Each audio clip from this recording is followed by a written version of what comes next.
Mesdames et messieurs, fervents de l'innovation, passionnés du ciel, artisans du Maroc tournés vers l'avenir, bienvenue dans AeroConnect, votre nouveau rendez-vous incontournable pour explorer les perspectives et les ambitions qui façonnent notre secteur, mais aussi mettre en lumière les artisans, les histoires et les parcours inspirants de leaders marocains. Aujourd'hui, j'ai l'immense plaisir d'accueillir Madame Zahira Bouaouda. Quel plaisir de vous recevoir aujourd'hui pour que vous racontiez un peu votre histoire et partagez vos perspectives avec nous. Merci d'avoir accepté notre invitation. Merci Fatem Zahra pour cette invitation et c'est une grande joie pour moi aussi d'être avec toi aujourd'hui pour pouvoir partager un peu sur mon expérience personnelle. Merci beaucoup. Donc Madame Bouaouda, vous incarnez le leadership visionnaire, la femme audacieuse, donc vous êtes une véritable fierté et un modèle inspirant pour toutes les jeunes marocaines aujourd'hui voulant faire une grande carrière dans un secteur de pointe technique qu'est l'aéronautique. Vous avez aussi un engagement prononcé pour le Maroc, sa compétitivité à l'échelle mondiale. Comme c'est un secteur fascinant, personne ne s'est jamais lancé dans l'aéronautique sans pour autant avoir une passion profonde et une vision claire. Et toute grande histoire a un début. Qu'est-ce qui vous a passionné pour ce secteur et qu'est-ce qui a fait que vous l'intégreriez? Pour être sincère avec toi Fatem Zahra, mon expérience dans le secteur aéronautique n'a pas démarré par une vraie passion. La passion, je l'ai découverte par la suite. Mon arrivée dans le secteur est le résultat d'un pur hasard parce que de par ma formation en tant qu'expert comptable diplômé, je n'étais pas destinée à une expérience ou une carrière dans l'entreprise et plus précisément dans le secteur de l'industrie aéronautique. Voilà, donc mon arrivée n'était pas planifiée, ça s'est fait et puis depuis que j'ai intégré le secteur, c'est que du plaisir au quotidien. Beaucoup de richesses que j'ai pu acquérir et beaucoup d'expériences développées depuis mon arrivée dans le secteur. Et voilà, donc c'est une expérience qui est arrivée par hasard mais que je ne regrette pas du tout aujourd'hui et dont je suis vraiment très fière. Nous sommes aussi très fiers, moi en tant que jeune marocaine très fière, vous êtes pour moi aussi un modèle d'inspiration et pourtant de jeunes femmes autres. Donc il faut dire qu'aussi le hasard fait bien les choses et le hasard a fait que vous ayez rendez-vous avec l'aéronautique.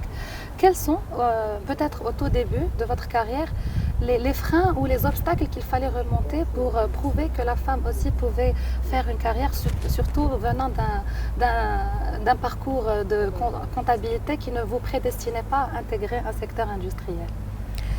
En effet, donc en arrivant dans le secteur, et puis je dirais même avant même de penser au secteur lui-même, c'est en arrivant dans l'entreprise, le grand défi, c'est de pouvoir switcher d'une carrière au sein de cabinets de conseil et d'audit et intégrer par la suite le quotidien de l'entreprise. C'était pour moi ça le défi.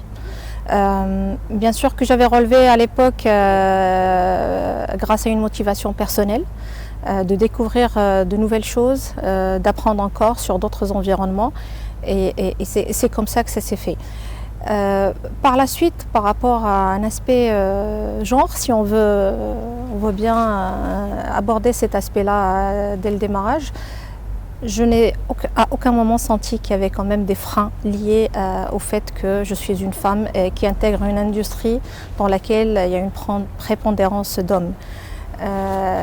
Je pense que j'ai eu de la chance, mais en même temps, j'ai contribué à ce que l'environnement soit propice dans le sens où je me suis focalisée beaucoup plus sur les choses que je devais faire, sur les performances que je devais réaliser, beaucoup plus que sur les raisons pour lesquelles je serais un peu différente par rapport aux autres personnes qui agissent ou qui travaillent dans le secteur. Très bien, donc ça accentue encore le fait que vous soyez un véritable leader.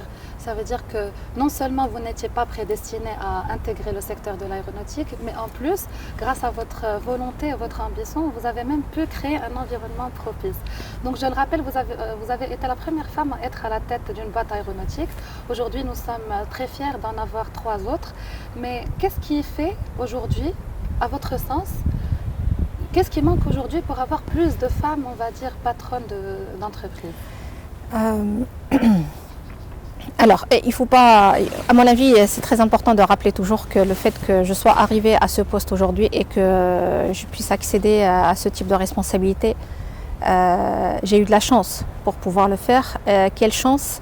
C'est celle d'avoir rencontré dans mon parcours des personnes et surtout des hommes il faut le rappeler, qui ont su me donner cette confiance pour aller relever des défis que je ne me voyais pas relever dans le passé, et surtout de donner leur confiance en disant que je saurais réussir et que je ferai de belles choses grâce à leur support.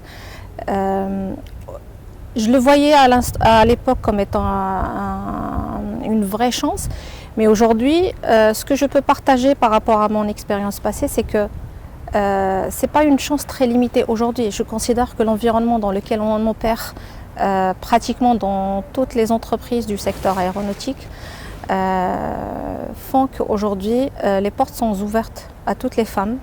Bien sûr, leur réussite dans le secteur, elle sera bien évidemment dépendante de leur performance dont elles sauront faire preuve au quotidien et d'une manière plus générale sur différents types de fonctions. Donc, vous avez soulevé un point très très intéressant, c'est l'engagement des hommes auprès des femmes, leur donner aussi les moyens de leurs ambitions, leur permettre aussi de se frayer un chemin. Et puis aussi, ça requiert beaucoup d'audace côté femmes, beaucoup de discipline et surtout cette ambition, la volonté, avec beaucoup de sueur aussi. Il faut travailler pour en arriver là. On a eu de la chance, vous avez eu de la chance, mais aussi vous avez beaucoup travaillé pour le faire. Aussi, il faut dire que l'industrie aéronautique marocaine est aujourd'hui très inclusive. On a une fierté aujourd'hui d'avoir 40% de femmes qui opèrent dans ce secteur, mais toujours, on va dire, nous en tant que femmes, on espère avoir plus de patronnes, plus de leaders femmes. Donc c'est tout un travail peut-être psychologique que les jeunes femmes ou enfin les femmes aujourd'hui qui occupent des postes de management au sein de boîtes aéronautiques, à qui il faut vraiment donner plus de moyens, on va dire, pour arriver à leurs ambitions. Comment, à votre avis, on peut créer des opportunités pour les femmes dans ce secteur ? C'est une très bonne question parce qu'effectivement, je pense que la réponse, elle devrait se faire sur différents axes. J'en vois deux qui sont très très importants aujourd'hui. Le premier, c'est sur l'environnement de travail parce qu'effectivement, si on écoute dans le passé les freins qu'ont dû rencontrer certaines femmes pour qu'elles ne puissent pas continuer leur carrière au sein de l'industrie et spécialement aéronautique, ce sont des freins qui vont être liés beaucoup plus aux conditions de travail, d'horaire, d'absence justifiées de par nos propres engagements familiaux en tant que femmes. Aujourd'hui, c'est la responsabilité des managers, hommes et femmes, de faire en sorte que ces freins que voient les jeunes femmes aujourd'hui, qu'on puisse les lever.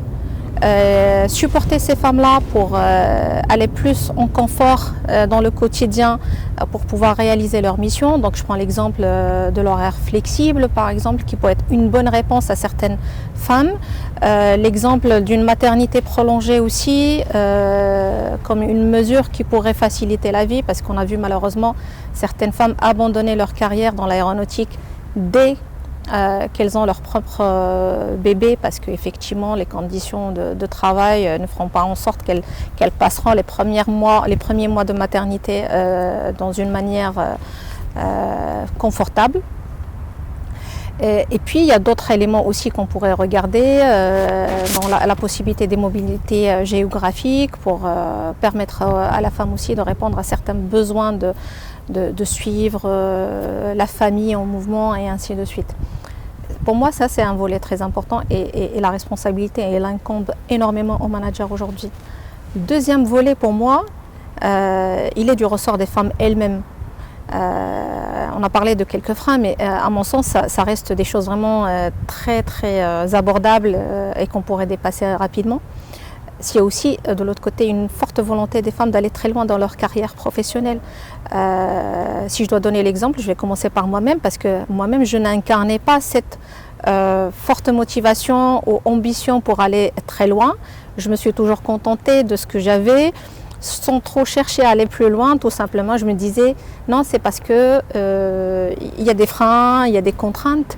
Non, ce n'est pas vrai. C'était beaucoup plus dans nos têtes que dans la vraie réalité. Et donc, si j'ai un message à donner aux jeunes femmes aujourd'hui, c'est que il faut être capable de porter ses ambitions et il faut être courageuse pour le faire. N'attendez pas à ce que les autres toujours viennent vers vous pour dire il y a telle et telle opportunité. Il faut la chercher, il faut la vouloir et à ce moment-là, les managers devraient supporter. Donc ça se passe d'abord dans l'esprit, dans le mental des femmes. Le plafond de verre, ça il ne faut plus en parler. Pour moi, ça doit être déjà dépassé. Et donc la vraie ambition, elle devrait venir des femmes elles-mêmes. Très bien, merci beaucoup. Donc ça nous rappelle aussi que les barrières psychologiques aujourd'hui sont le véritable peut-être frein. Le véritable frein de la femme, c'est peut-être elle-même. Le fait qu'elle regarde plus les freins, les obstacles, plutôt que de focaliser sur son ambition, sa vision d'avenir.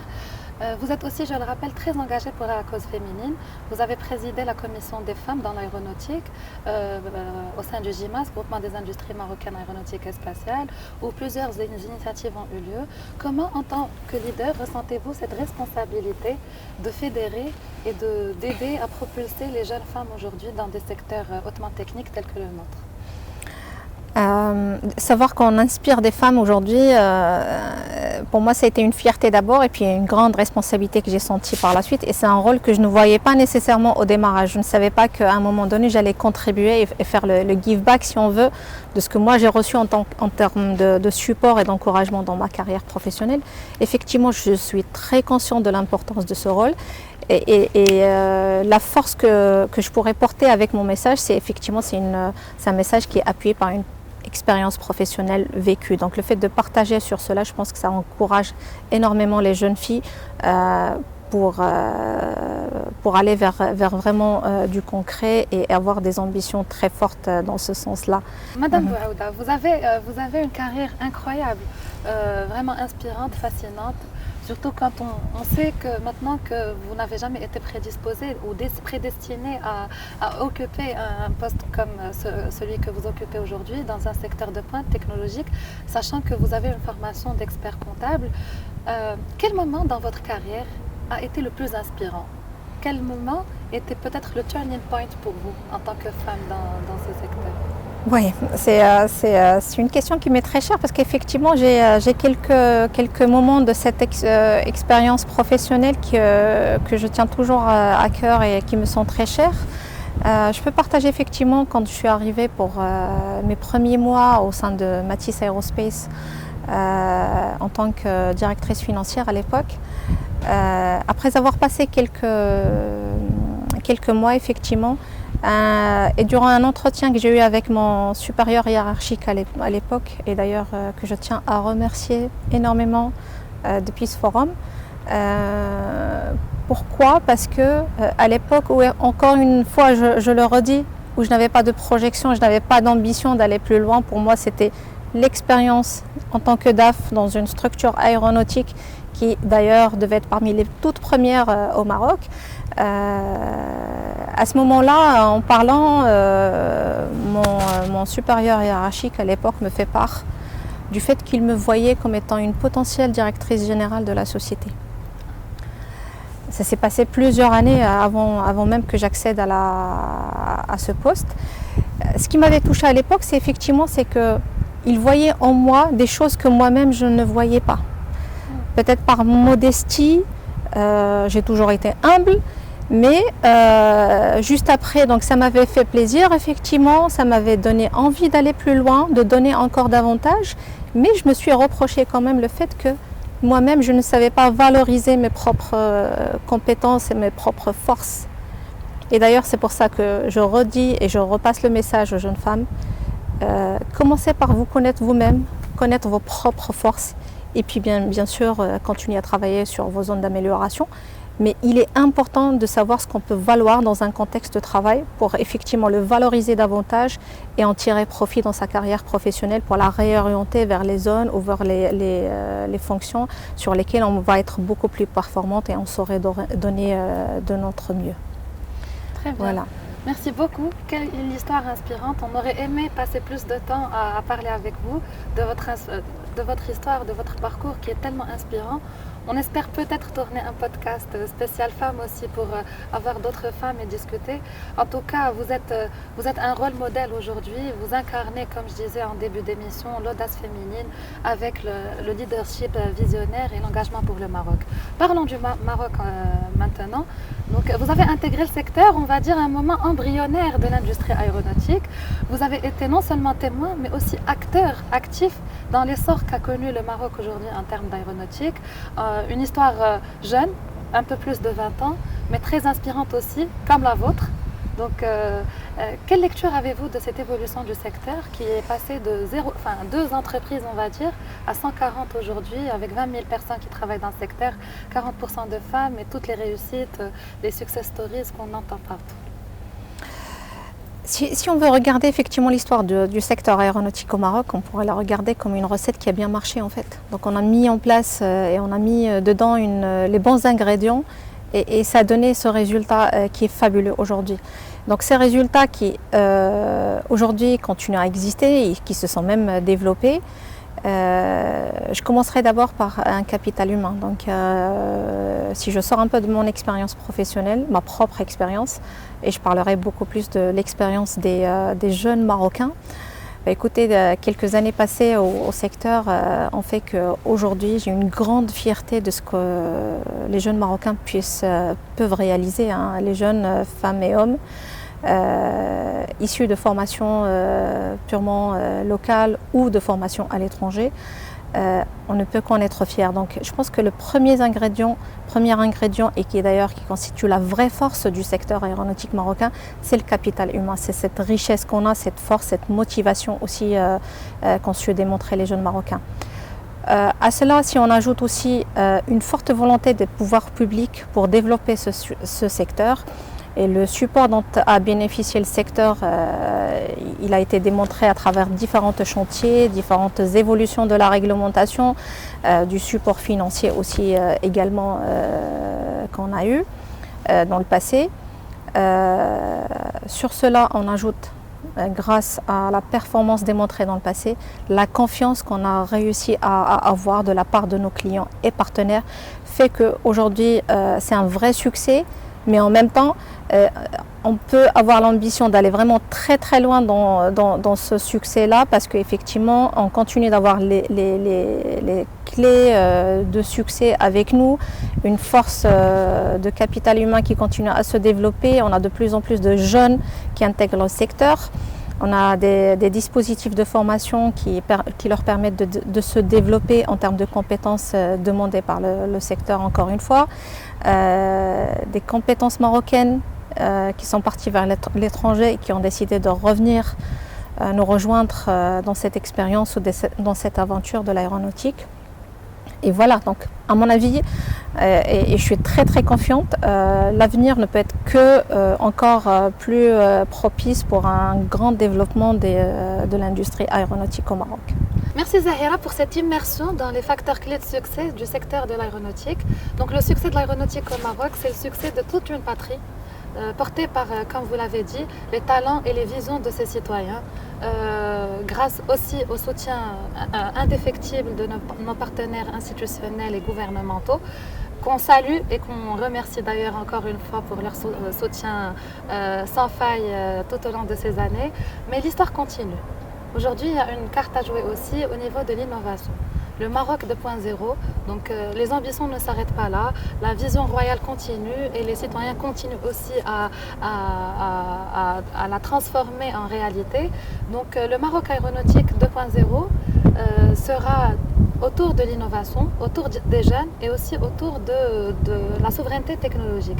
Quel regard portez-vous aujourd'hui sur l'innovation de façon générale et comment est-ce que les jeunes Marocains très ingénieux peuvent trouver leur place dans l'innovation?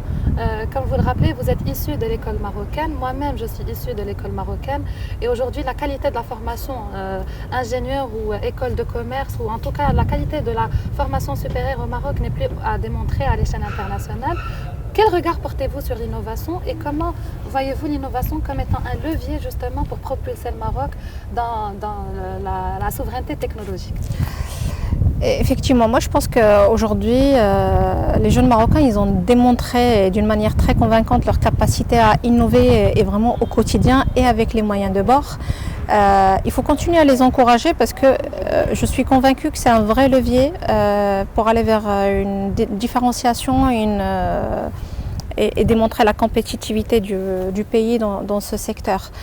Ma devise avec les équipes aujourd'hui, c'est vraiment d'aller continuer à chercher l'innovation, mais vraiment, pour moi, l'innovation ne passe pas nécessairement par de grands projets et de grands moyens qui vont être mis en place. L'innovation, c'est beaucoup aussi de petites idées au quotidien qui vont améliorer notre travail, qui vont améliorer nos conditions de travail d'abord, aussi nos processus de production et ainsi de suite. Donc c'est ce que j'encourage aujourd'hui chez les équipes. Sachant qu'en face, on a des dispositifs, comme tu l'as bien cité, et d'ailleurs je tiens à remercier tous les partenaires dans ce sens-là. Il y a beaucoup d'initiatives et de dispositifs en place qui visent à encourager et à les concrétiser des idées innovatrices. Un seul petit message que je pourrais passer dans ce sens-là, c'est effectivement d'inviter les partenaires à faire davantage de preuves de flexibilité. Et aussi peut-être de créativité, chercher de nouvelles formes de soutien et de support pour justement permettre de déployer ces dispositifs au maximum et d'en tirer profit, encore une fois, au maximum pour les jeunes Marocains. Très bien, donc on retient que l'innovation, c'est avant tout un état d'esprit, un mindset. C'est une culture et innover, ce n'est pas aller dans de la R&D lourde, hyper coûteuse, mais plutôt instaurer cette culture d'innovation au niveau des entreprises et aussi donner les moyens aux jeunes aujourd'hui qui sont bourrés de talents, porteurs d'idées innovantes. On l'a vu avec l'Aerospace Moroccan Cluster, toutes les startups magnifiques aujourd'hui qui sont capables de produire des technologies de pointe. Donc leur donner les moyens de leurs ambitions. Aujourd'hui, il y a eu le fonds de soutien à l'innovation qui est une aubaine pour cette industrie.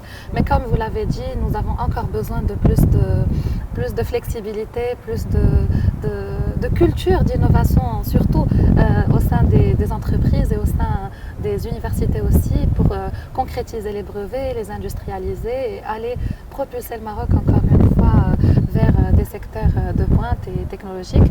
Donc en parlant des transformations, la transformation technologique est un sujet, mais aussi l'environnement. Donc aujourd'hui, il y a une forte pression au niveau de l'environnement. La transition écologique est un must aujourd'hui, n'est plus un luxe, mais vraiment c'est une obligation au niveau de toutes les industries. Les jeunes aussi sont regardants au niveau de la culture environnementale de l'entreprise. Ça devient aussi un critère d'attractivité de l'employeur. Quel regard portez-vous et quels axes stratégiques, surtout prioritaires, pensez-vous être les facteurs clés de la durabilité de l'écosystème marocain et comment est-ce que le Maroc peut accompagner la transformation du secteur à l'échelle internationale, notamment en ce qui concerne la transition écologique? Écoutez, je pense que là vous abordez effectivement un sujet très important pour moi. Je peux partager sur le quotidien des équipes dans les différentes sociétés du secteur aéronautique. Je pense que le besoin d'une transition écologique aujourd'hui est une conviction très forte chez les jeunes Marocains et puis aussi chez les managers marocains aussi. Et on le voit au quotidien à travers les idées d'innovation qui sont produites. Il y en a beaucoup aujourd'hui qui sont dédiées à réduire l'empreinte carbone. Et voilà, donc on en voit vraiment beaucoup aujourd'hui qui sont générées par les jeunes. Mais ça ne se limite pas uniquement à ces idées-là, bien sûr. Il y a de grands projets aussi qui sont lancés par différentes entreprises du secteur, dans la zone notamment ici à Casablanca. Avec des installations de plaques photovoltaïques, entre autres. Et voilà, donc je pense que le secteur d'une manière générale est bien engagé de par des volontés et des initiatives personnelles, mais aussi les sociétés marocaines très favorables pour s'y engager.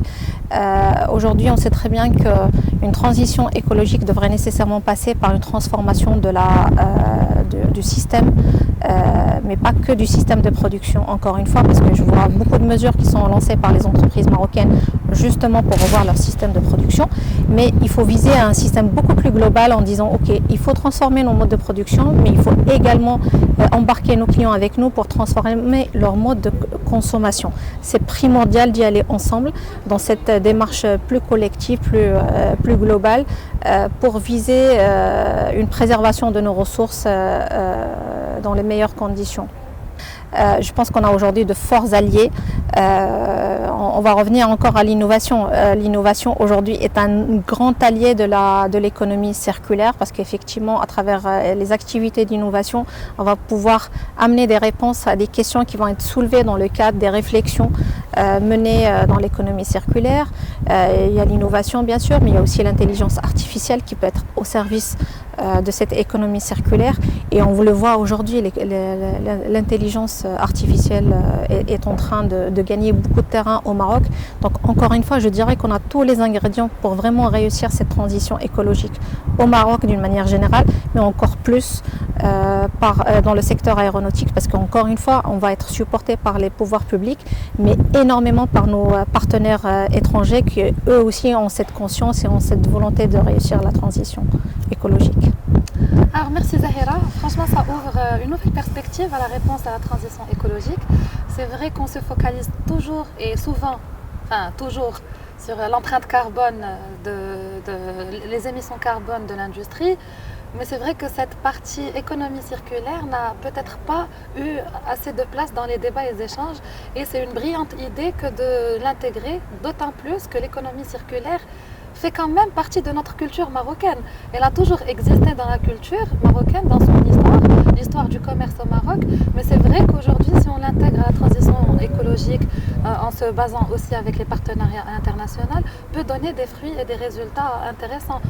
L'adaptation de l'intelligence artificielle aussi dans ce sens. Donc merci beaucoup pour cette réponse qui donne un nouvel élément de réponse, on va dire, à cette question technologique et écologique, environnementale. On aurait aimé passer plus de temps avec vous. Peut-être une émission de podcast ne suffira de mettre en lumière toutes les belles idées que vous avez, vos perspectives pour ce secteur. Aujourd'hui, nous tournons le podcast à l'Institut des métiers de l'aéronautique, fleuron du secteur, là où les talents sont formés justement pour intégrer cette belle aventure aéronautique. Quand même, pour une femme, peut-être une jeune femme, le secteur aéronautique peut être très intimidant.